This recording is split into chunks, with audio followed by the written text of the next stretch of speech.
the Sustainable Napier Committee meeting on Thursday, the 1st of August, live to you from McLean Park. I've always wanted to say that. So, any apologies? No. Any conflicts of interest? No. Okay, so we have a public forum today, and I'd like to invite Steve Driver, the President of Frivolity Minstrels, to come up and present, please.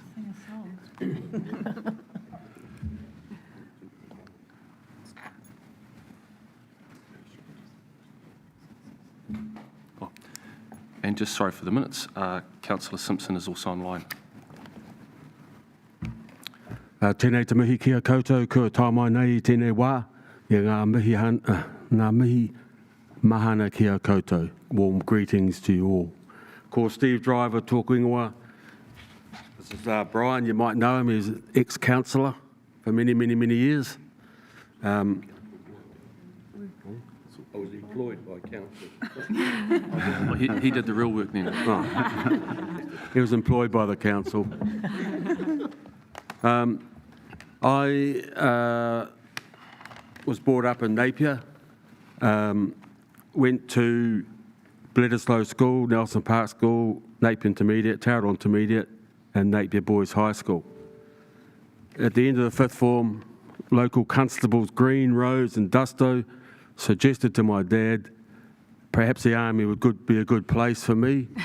And so in I went, and I did 20 years in the army. After which I came out, went to Teachers College, and have been teaching for just over 30 years. I'm currently teaching 2 days a week at Pātoka, so still hanging in there at 69. I did work with Maxine at Napier Intermediate, and I don't think Chad's here, but Chad was in my class, Napier Intermediate, so I'm really proud of where he has come to. We're here today to talk about the FRIVs. I've been in the FRIVs for just over 20 years. I joined the FRIVs when I came back to Napier after they lost their building up in Hastings Street. So I've only experienced FRIVs in the struggling years, and it has been a struggle. We don't have our own building to perform. We rely on hiring buildings such as Tauranga High School Hall, Napier Repertory Theatre. But recently, we were lucky enough to get the hall that used to be the Napier Pigeon Racing Club. That hall is, and we're very grateful to the council for that. However, that building is only big enough for us to rehearse in. It's not big enough, or there's not enough room for any storage of props and memorabilia. We provide the opportunity for children and adults to perform. We don't turn people away. We've had them from 5 years to 90. We can only basically do one show a year now, but we do provide an opportunity for the community as well as entertaining.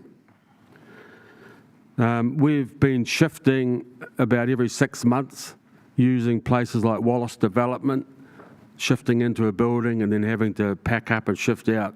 So we are really grateful for that hall in Latham Street.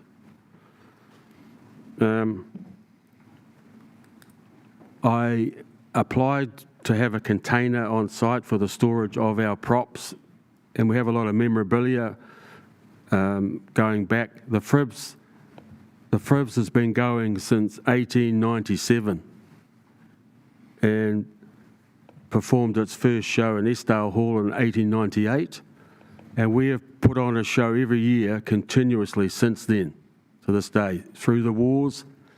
Originally it was just for men only, but when the war broke out in 1914, the men went to war, the women carried on.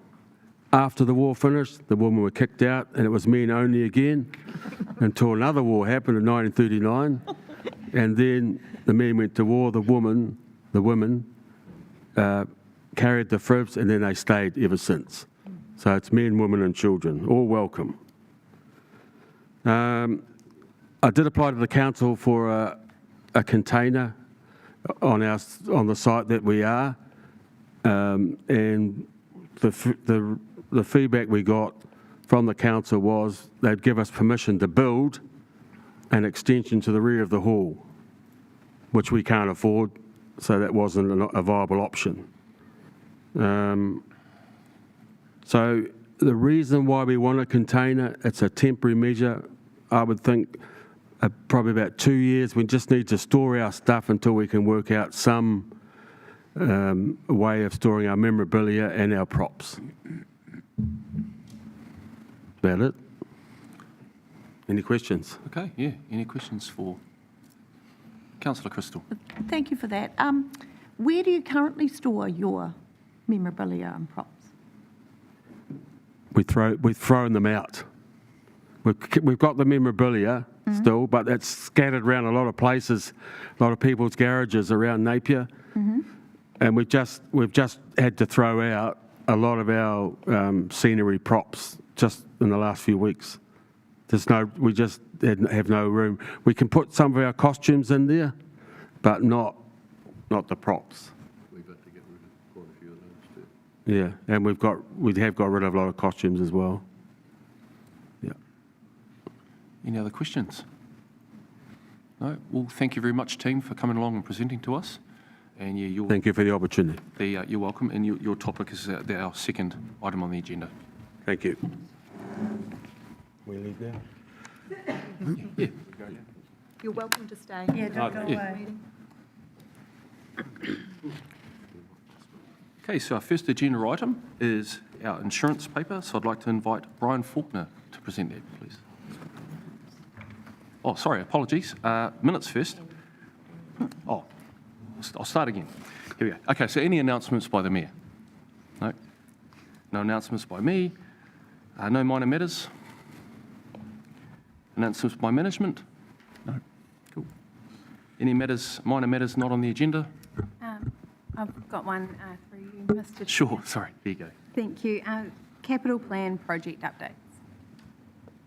As a minor matter Oh, at great. the end. Okay, thank you.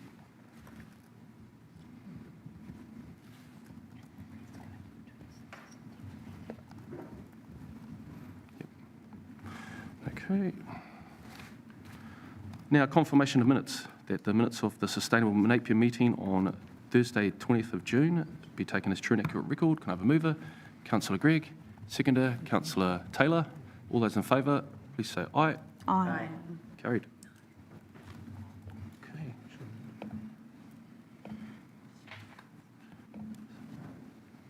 So, yeah, okay. So thank you, Brian. Morning. So the purpose of this report is to update Council on Council's current insurance arrangements, which are due for renewal 1 November this year. Also to highlight our uninsured exposures in the event of a major earthquake, and just seek a decision regarding future insurance of particularly the inner harbour. So this follows, I know appreciate there's quite a bit of detail in here, but it follows the workshop we held on the 11th of July, at which the external members of the Audit and Risk attended. So this agenda item follows on from that workshop.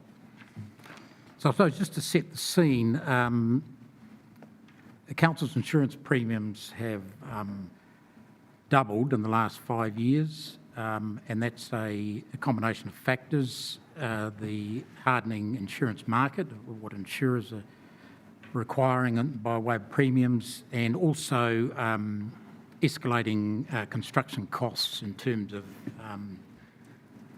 what it costs to simply replace council assets in the event of destruction. So not unique to Napier City Council, the fact that our insurance premiums have doubled. I'm sure everybody's experiencing that. But what that's triggered is really quite a detailed look at, well, what do we insure and what don't we insure? One-time insurance was very cheap, and pretty much you could sort of, I guess, insure everything we own. So that really is has triggered this report.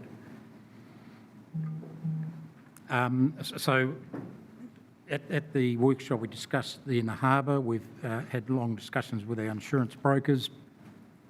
Basically, bottom line, because of the age of those assets, the West Quay, Nelson Quay, they're 1930s assets. Pretty much they're uninsurable. So what we're recommending is that they be changed to insure for demolition only, and that would enable funding in the event of a major earthquake. We're talking about a 1 in 500 year event. That would enable the clearing of the debris and what have you, to maybe put in some temporary berthage and temporary arrangements. The inner harbour, of course, it's susceptible to tsunami and a major earthquake. And of course, in a harbour, you get the lateral spread. You've got the land on one side, water on the other, and you get this lateral spread. I also like to highlight, we highlighted in the report, the uninsured exposure with regard to our underground infrastructure, and that's susceptible to, once again, to a major 1 in 500 year earthquake. We've had floods and cyclones, but they haven't damaged the underground pipeline assets of council. Obviously, there might be some silt and whatever that needs removing. So they're susceptible in a major 1 in 500 year earthquake.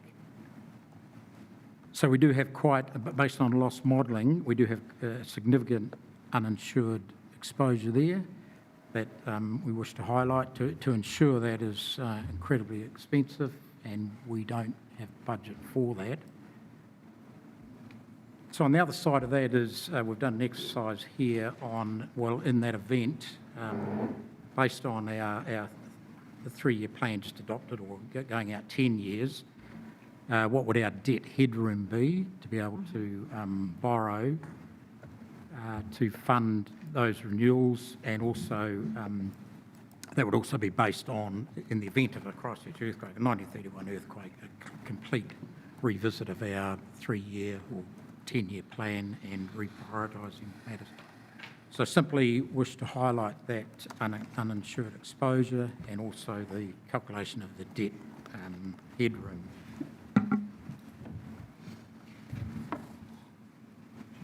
The recommendation also from the Chair of Audit and Risk was that we, moving from here, we develop a bit of a framework of a bit of criteria of how we decide what we insure and what we don't. So we just sort of formalise that in a bit of a policy, and we'll start work on that. But in the meantime, it would be prudent to accept the recommendations for the inner harbour. Basically, they're uninsurable, and that would provide savings of to convert to demolition only of 140,000 per year, which would help offset any increases in premium 1 November. So happy to answer any questions. Sure, yeah, open up for questions. Mayor Wise. Thank you, through the chair. Thank you for that, Brian. I note with regards to the inner harbour, some were suggesting to insure for demolition only. Some were suggesting no insurance, being the discharge wharf, the Miani Quay Piers 1 and 2, and the revetment rocks armouring. Yes. I just wonder if you could talk a little bit more to why we're removing insurance completely for those. Well, in terms of the discharge wharf, that's closed, and that's subject to future decisions as to, well, highly likely it needs to be demolished and rebuilt. So insurers wouldn't cover that in their current state, so we'd just be wasting premium. Also, in the 3-year plan, in year 2, is the provision for the rebuild of those 2 old jetties on Miani Quay on that west shore side. So they're up for, they're at the end of their life, and they're up for renewal in the 3-year plan anyway, so insurers wouldn't insure that. It's a bit of a waste insuring that because we're going to rebuild them anyway. With regard to the rock revetments, that's all those, the rock armouring down the channel and round towards the West Shore Bridge and under certain structures. In a major earthquake, what we sort of, they wouldn't be destroyed as such. They might move around and what have you, and we would have to put them back in place. But once again, it's doubtful insurers would even cover that when we delve into it. So they're not something that would be completely fragmented and destroyed, but would have to come back into place. And there's quite a significant value in those, and which is adding to the insurance premiums. So that's the reasoning for those three. Okay, thank you. Yeah. So Russell, comment? Sorry, just to, yeah, through the chair, just to confirm on that with the discharge wharf, is it likely that the new structure that would be built there would come under that same insurance, what was it, your disposal insurance bracket? well, Is that what you'd suggest? Well, that would be different. In the event of the reconstruction of that discharge wharf, that would be up to code. And no, well, be up to council, but we would ensure that. Problem with the old Nelson Quay wharf, that's 1920s. West Quay was sort of fixed up or rebuilt after the 1931 earthquake in the early 30s. But they're not up to today's code, and insurers won't insure them, and you wouldn't get any insurance proceeds to get them up to code. Yeah, no, thank you, Brian. I was just confirming that any new structure would come under our insurance. Absolutely, and possibly the Miani Quay development, we could insure those because they would be built up to code. Thank you. Councillor Bogan. Through you, Mr Chair. I'm aware that insurance costs have skyrocketed across all companies, but who do we get our insurance from, and do we shop around? The material damage schedule, which includes the inner harbour and all the buildings here, all our buildings and contents, we procure that as part of the Hawke's Bay Collective Group, which is the 5 Hawke's Bay councils. So we procure that together, the 5 Hawke's Bay councils, and that is procured through our brokers, Aon, New Zealand, who act for the 5 councils, and absolutely they shop around. But the last year's been incredibly difficult to get covered, and that's why in the report I've highlighted, quite a number of loss limits and excesses and that we've had to accept. Thank you. Councillor Brown. Kia ora, through the chair. Thank you for the report and for your thinking on this.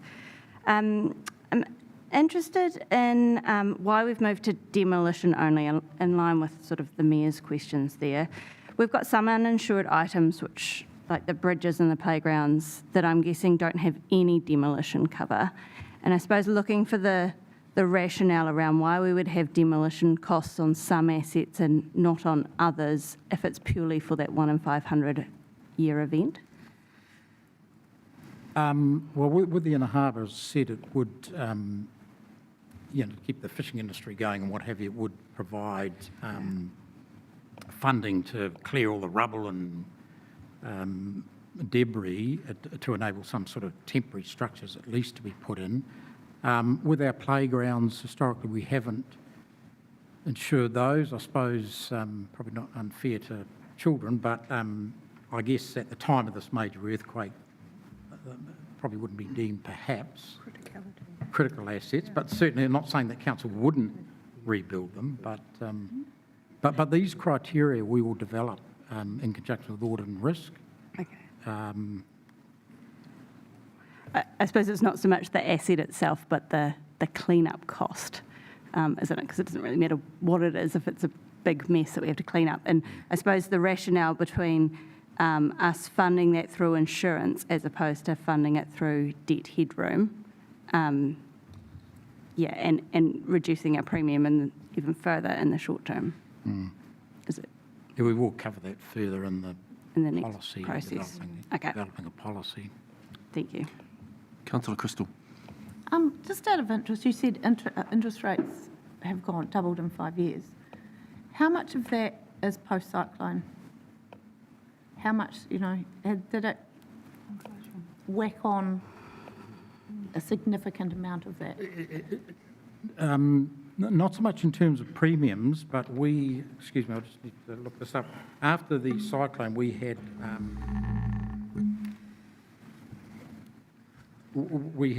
had an imposed loss limit due to flood to council of $100 million.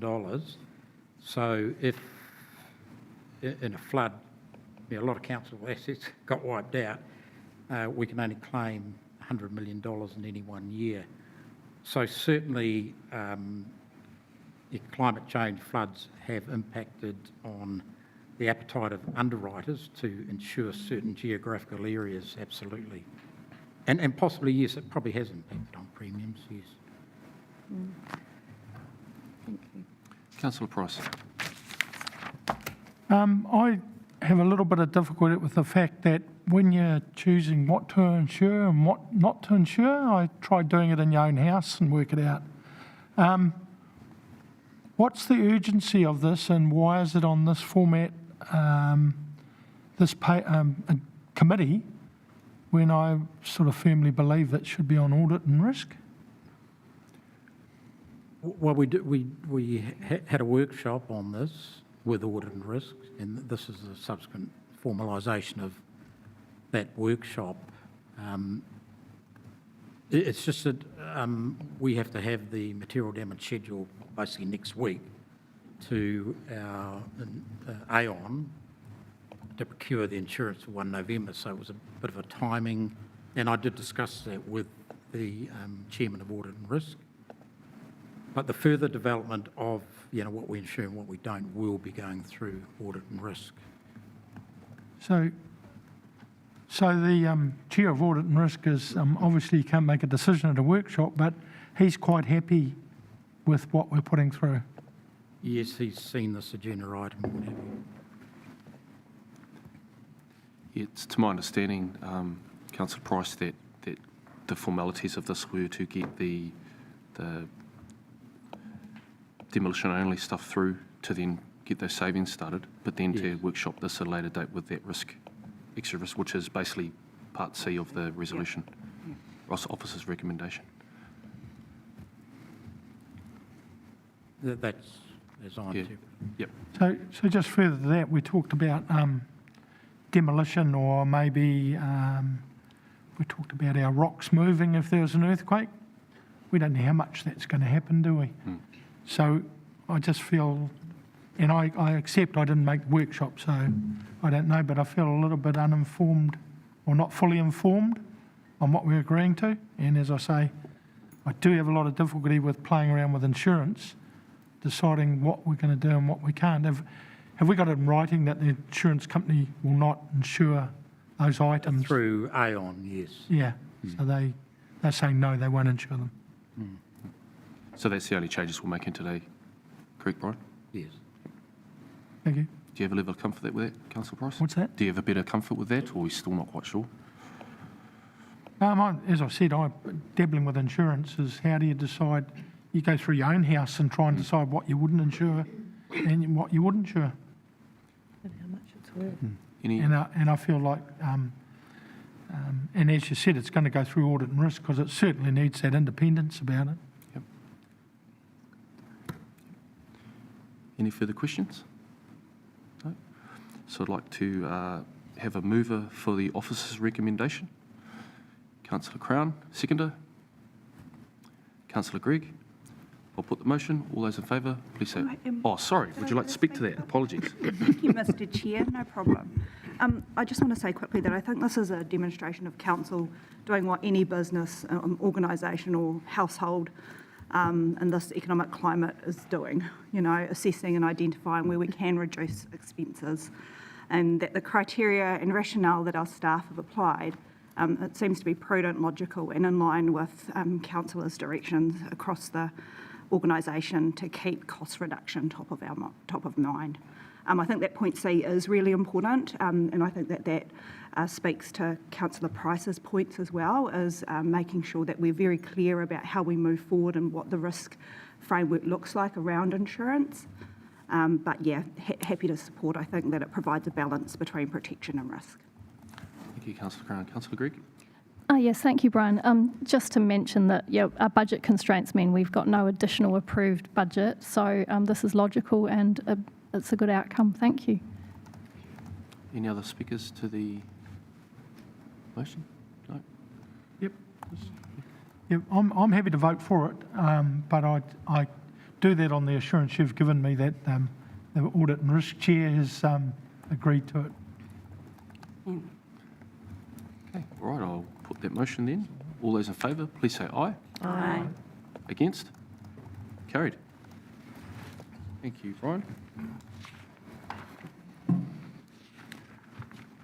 Okay, so we'll move to item 2 on the agenda, install temporary structure within Latham Street Reserve, and we would like to invite Tanya Dyke to present that paper. Thank you, Tanya. Morena. The purpose of this report is to seek direction on a request, obviously we've heard from Napier Frizz, with that you've heard from Steve and Brian before. So our recommendation is to decline that request, and that's purely based on our policies and objectives within the resource management plan does not support this type of activity. And this paper provided a bit of background information and summary, and also identified the risks that are associated with allowing the container to go on this reserve. So happy to answer any questions. Okay, open up for questions. Any questions? Deputy Mayor Brosnan. Thank you. Through you, Mr. Chair. I read in the report, is it correct that staff are reviewing the policy now and are likely to recommend no containers on reserves as part of that reviewed policy? So it's part of our draft citywide reserve management plan, which has been in the process of being notified for quite some time. So we are looking at publicly notifying that document later this year for consultation. So we've done pre-engagement, but as this has come to our attention, we'll probably look further into that. Through you, Mr. Chair, a couple more questions. Would it be fair to say the process for getting that revised policy through for a council decision, noting it is going to be a council decision, that final policy, would be at least a year away? Yes, that would be correct. Through you, Mr. Chair, my final question. Does the reserve management plan currently include a definition of a structure or the word container anywhere? It does not include shipping container in the definition of what a temporary building is. Through you, Mr. Chair. Does it include a definition of structure? I'm not too sure about structure, no. Yeah. Thank you. Councillor Price. Just a question, in the proposed change to the policy, if there is a container on council land now, what would happen to that under what you're looking at doing? It all depends. So currently we allow shipping containers within certain reserves. So Marine Miani Key is one where we allow temporary structures on a month-by-month basis for the storage of gear associated with waka armour and things like that. So we do recognise those activities, that there should be provision for recreational related activities to allow storage. However, with that area, we have recognised that there is a shortfall in waka armour storage. So we're looking at providing a facility in the future for that. So again, hopefully reducing the number of shipping containers that we have there currently. Councillor Crown. Thank you, through you, Mr. Chair. I'm just wanting to understand what the hierarchy is between the reserve management plan and a lease agreement. Noting that in 2.3 in the issues, there is a bullet point around precedents, but it notes that there is provision, I think within lease arrangements for containers, and so that provision sits within there. So what is the hierarchy or the relationship between the reserve management plan and a lease agreement? So for staff, we would refer to the reserve management plan first, and then the lease agreement would fit underneath that. So the plan has, is higher up, I suppose, Sorry, just subsequent to that, but there is provision within a lease agreement to allow for containers in particular situations. That's correct. Council officers, though, do not have that delegation to go beyond that scope, so that is why I suppose this paper sits here. Right, okay, thank you. Mayor Wise. Thank you, through the chair. Do we have any examples where we have allowed containers on reserve land where there is not a lease in place? I'm just thinking perhaps of, and it may not be classified as reserve land, but the exercise pod container at Maraenui? Yes, that should have a lease agreement, so we are working with Levi on providing one for them. So, But they don't currently have. No, that's correct. Deputy Mayor Brosnan, no other questions? Oh, no, carry on with questions. Sorry. Councillor McGrath. Just through the chair, just continuing on from Mayor Wise, I noticed another couple of containers that we have out and about in the place at Baysgate and Magnet Caf. Do they have lease agreements or some Yep. formal agreement? So Magnet Cafe, I can confirm, had a resource consent granted a number of years ago, so they did go through a formal process because that is a commercial business from what I can gather, so there is a consent for that. I'm not too sure about what Baysgate has, so I'll have to refer to the facilities manager on that. So. Councillor Bowe. Just through you, Mr Chair, a similar question. There are containers, the Maraenui Rugby and Sports Association has one on their land, and so does Pukimoki Marae. Do they have lease arrangements? I'm not too sure. I would have to work with Brian on that to see if they do. Councillor Brown. Yeah, kia ora, through the chair. Looking at the key issues for this request, and just they look like they potentially could have mitigations that could be worked through. What would the process be for ensuring, like, does council have tools that could ensure that those key issues could be mitigated? Are you talking about enforcement or like compliance checks? Is that? Or, well, like, I'm assuming, like, the lease, or do they have to go through a resource consent process, or what would be some steps? Yeah. Yeah, so they will have to, if it's decided today to approve the request, then yes, they will need to go vary their existing lease agreement that they have with council. That will be notified. Yeah, so there is that formal process at the front end. In terms of it being there, that would probably have to be worked through with our depot staff that maintain the reserve, and then the removal of the container. That would be another process that either myself or Brian would have to work with FRIBS to sort out. Just supplementary. Those are all things that we could include as conditions in a lease? That's correct, and yeah, include it in the variation to the lease agreement. Okay, thank you. Any further questions of staff? No? Well, sounds like we might have a bit of an alternative view here, so would you like to? Yeah, thank you, Mr Chair. With your leave, I would like to move an alternative substantive motion. I'll hear you up.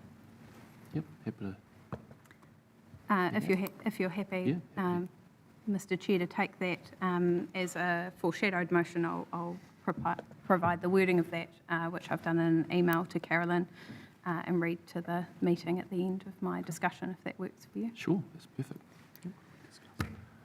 Thank you for the paper. I'm usually really supportive of staff, and I think for good reason, because on balance, I believe that our team sets out to understand our council vision and do right by our people, but not today with this paper, in my view. This paper should never have been brung.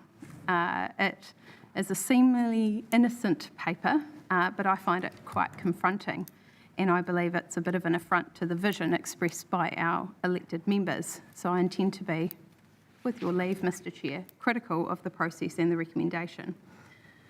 Try and be concise. So in 2023, the FRIVs contacted council with what they thought was a simple request. May we please have the option to put a temporary container to use for storage at the back of our leased community building? Out of the way, we'll maintain it, doing the right thing and asking us, as you've heard in the discussion before, maybe some others don't.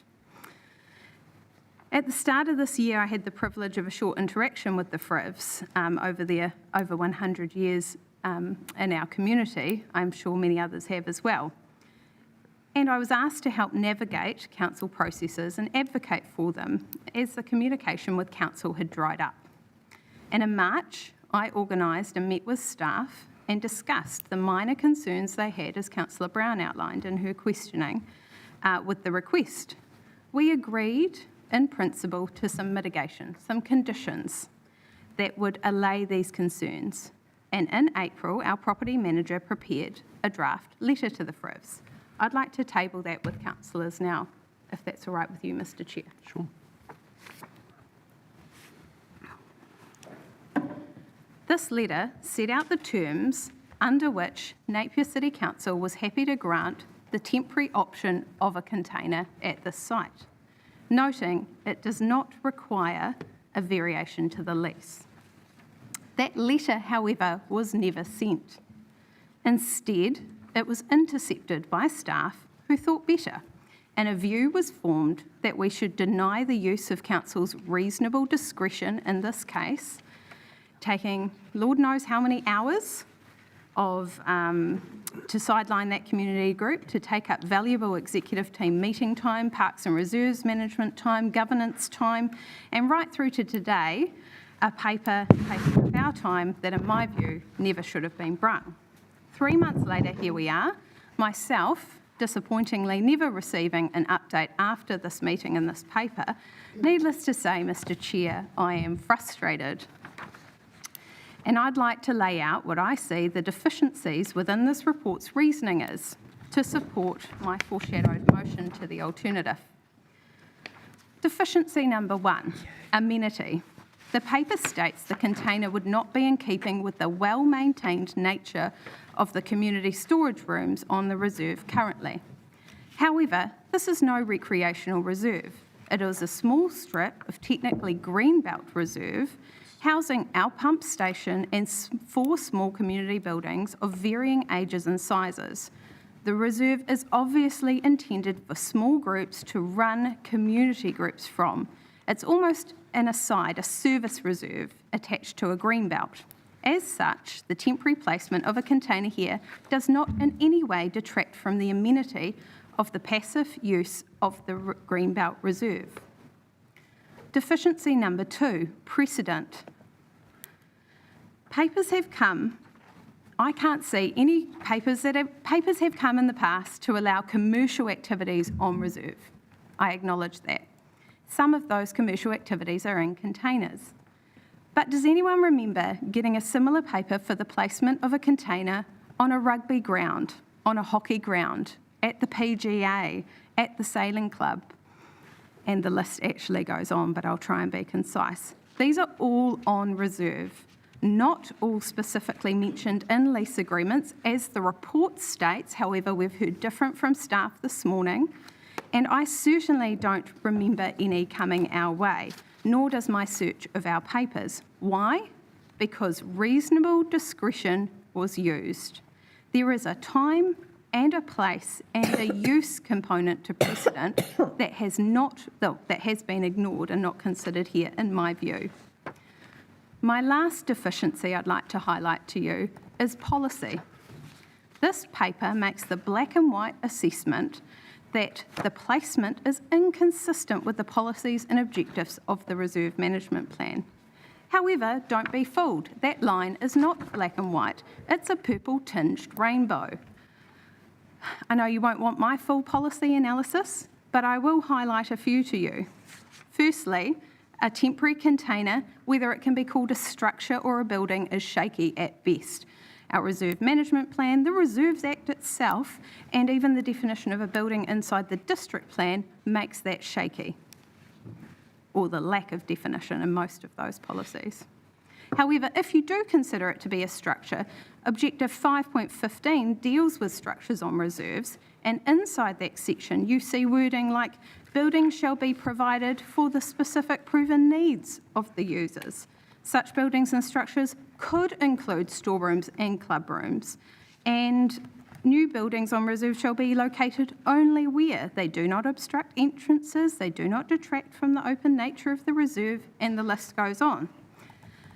Page 212, Policy 15.7 of our Parks and Reserve Policy sets out the individual management plan for this particular reserve, the Latham Street Reserve.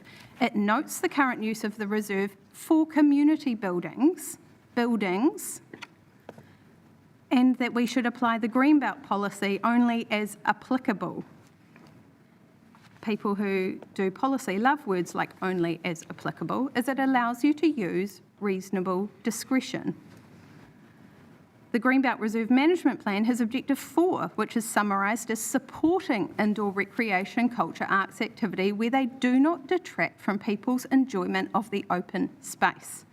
Furthermore, policy on page 194 describes the Greenbelt Reserve, which we identified as natural or significant areas, and no surprising, this little piece of Greenbelt is not on that list. So throughout are words like applicable and appropriate, which I enjoy as it allows you to use that reasonable discretion. So as I read through the policy, it struck me as having more to support enabling this community activity than not. The paper advises us staff are reviewing the policy and are looking to recommend no containers on reserve. I suggest that this is the primary driver for this recommendation, not the current supported policy of council. So in summary, the policy framework does not provide a barrier, simply matters for consideration. The paper purports to be policy-led. It is not. It is policy-picked and chosen, in my view. Since the April letter that hopefully you've all had an opportunity to have a look at, I see additional barriers have been created around public notification of a formal lease amendment and direct notification to neighbours. These barriers have all been found. I would like to reject both of those, as I do not believe a formal lease amendment is required under the Reserves Management Plan, and as detailed mitigation measures in the letter I believe to be sufficient to allay the concerns. All I see when I read this paper is unreasonable flexing of bureaucratic authority, all to the detriment of our community relationships and this community activity. And as for our council vision of enabling, supporting, partnership, I see yet another deficiency.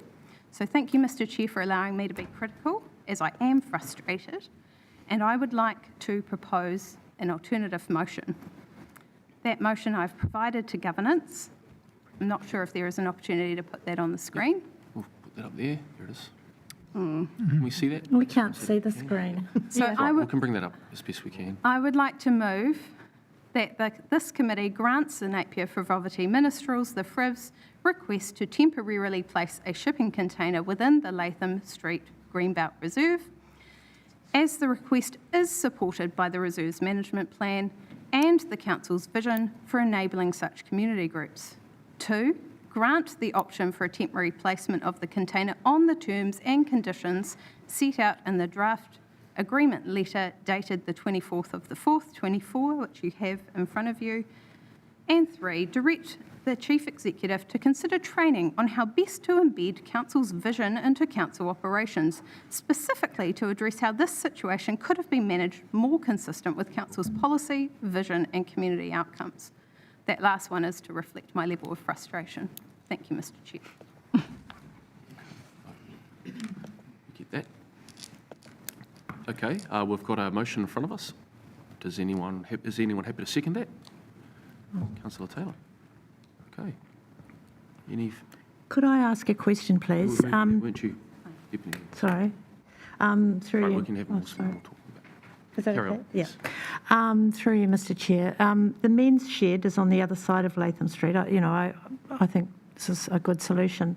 But the men's shed on the other side of Latham Street are also looking for storage. They've got 85 members and they've got a lot of equipment. If we carry this, does it mean that they also would be able to apply to us to put a container by their leased property as well? That would be correct, Councillor Vogue. Thank you. So they would. By the way, it's their birthday today, 10 years. So happy birthday, Men's Shed. Any further discussion?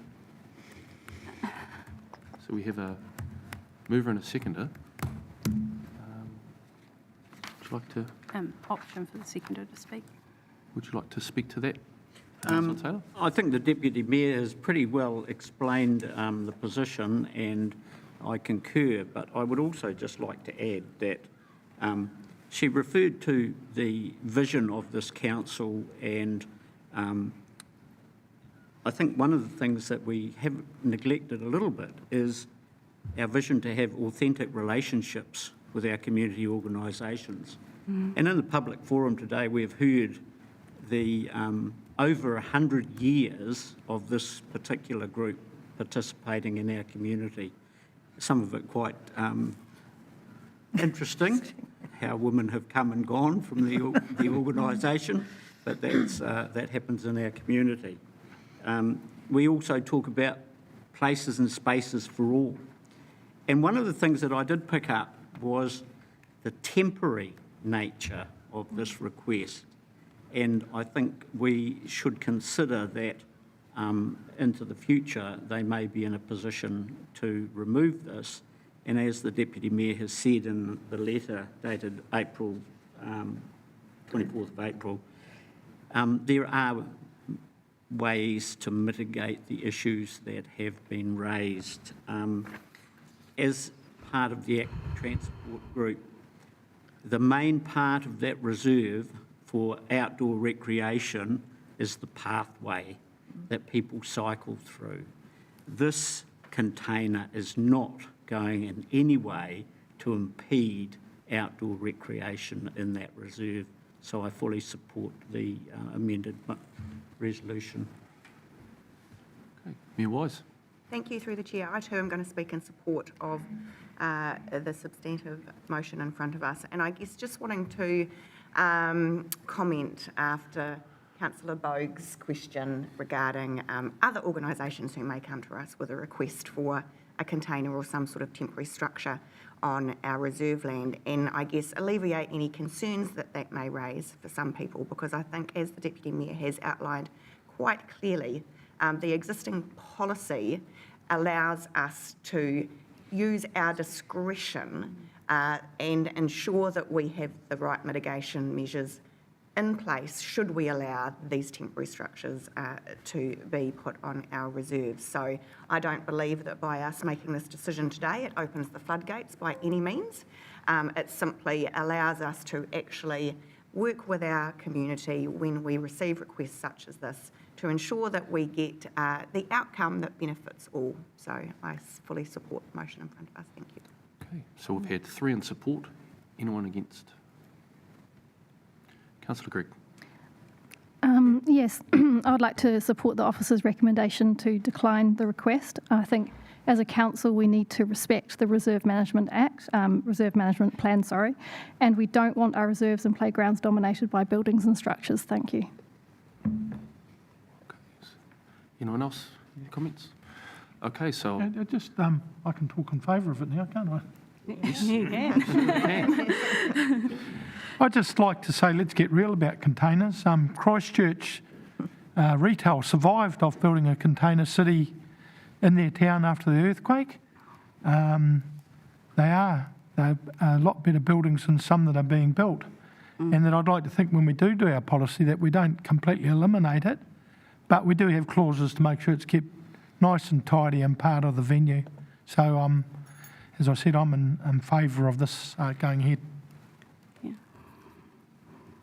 Councillor Brown. Yeah, kia ora. Just through the chair, like to speak in support also. And just that, yes, there was some issues that were raised in the paper, but I have every faith in our staff that they'll be able to find ways to not make it an ugly eyesore and to work through the maintenance issues. I'm sure that we can make this a beautiful place, and I think just overall enabling places and spaces where everyone wants to be is what we're trying to achieve here, and that is what I think we're doing with this resolution. Okay. No further discussion? Okay, so I'll put that motion. Can we just have that back up on the screen again, please? Because Deputy Mayor Brosnan did read that out, but we'll just put it up again. Thank you.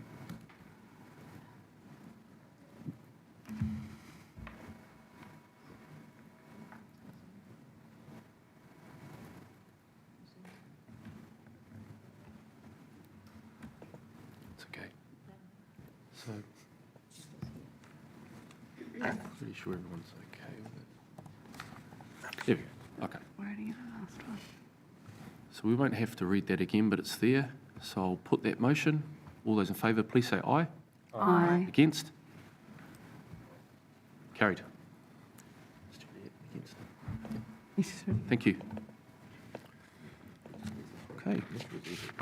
Moving on to item 3 on the agenda, which is Miani Awatoto Water Main Project water charges. Thank you, team. And Anoop, Matthew, and Phil Kelson. Cheers, team. Kia ora. Good morning. This is to give an update on the previous report submitted about Miani Awatoto Water Main Project. There was a question raised about the charges, the half charges being added to the rates of the properties neighboring the water main. The answer is this water main is considered as supplying water to the identified properties only, and as per the water policy, it says that the charge is applicable only it's able to connect, and it is considered as those properties are not able to connect, so the charges are not applicable.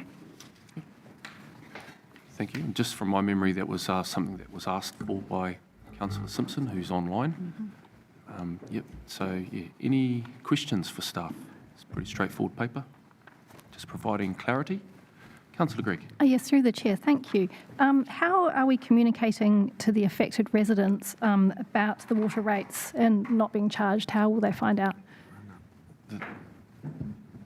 Through the chair, yeah, we're just obviously we're just this is our interpretation of our rates policy, and we're bringing it to you to confirm that's how you interpret it, and following that we'll be communicating with the affected properties that this is how we interpret and they won't be getting charged. Pretty much BAU for them. No other discussion? No. Yep. I'm just happy to move. Happy to move? Okay. No. Moved by Councillor Brown, seconded by Councillor Crystal. Would you like to speak to that? Oh, look, it just makes sense. It's as you just said, it's a policy that had a little bit of grey area, or the policy doesn't have grey area, but the application did, and I'm pleased that you've brought it back to us for clarification. Cool. Councillor Crystal? Yes, this just clarifies for the residents involved that they're not going to get charge rates for something they can't actually hook into. So thank you for that. Cool. Anyone else? No. All right then, so I'll put the motion. All those in favour, please say aye. Aye. Against? Carried. Thank you, team. Thank you. Thank you. So I've just got that one minor matter raised by Deputy Mayor Brosnan, the capital program. Is that something to do? Yeah. Thank you, Mr. Chair. I just noted that my favourite paper reoccurring on this agenda wasn't there, and I just had the question around why that was, because I had a number of capital items I was hoping could be included on that list, and with your leave, perhaps I could just suggest what they are so that when it comes back to us, they're included. Certainly, yes. It's my understanding we've got a paper on 26th of September. Yep. Thank you. I had specific capital plan project updates that I was interested in around the Anderson Park Stage 2 playground development, which I understand includes the long-awaited toilet block demolition and rebuild of community space. Leasable space is what we talked about. Number 2 was the War Memorial Pathway access update. And number 3 was the water quality strategy, which has particular implications for the Ahuriri Regional Park update. Okay, so we'll make note of those and see if we can get them on the paper before. So we'll just leave the room. He just left it. The 26th. We were only just talking about that the other day, so. But, yeah. Just a comment, I go to hospital for 2 months and it goes off the agenda, which is a bit disappointing. I have talked to Jess and we're going to catch up with Russell to get this back in action. I think it's very important that all the councillors get a rundown of where we're at physically with what we're doing. accept that the financial side of it maybe could run separately through corporate services or whatever, so we know where we sit with the LTP or 3-year plan. So feedback from Deputy Mayor Brosnan's good to put on this list, and maybe we modify it a bit, but we will meet. Fully agree. Thank you, Councillor Boris. Okay, so we've got that down. Awesome. Okay. So that comes to the conclusion of the Sustainable Napier Committee meeting, and I'll close the meeting and reopen in future Napier.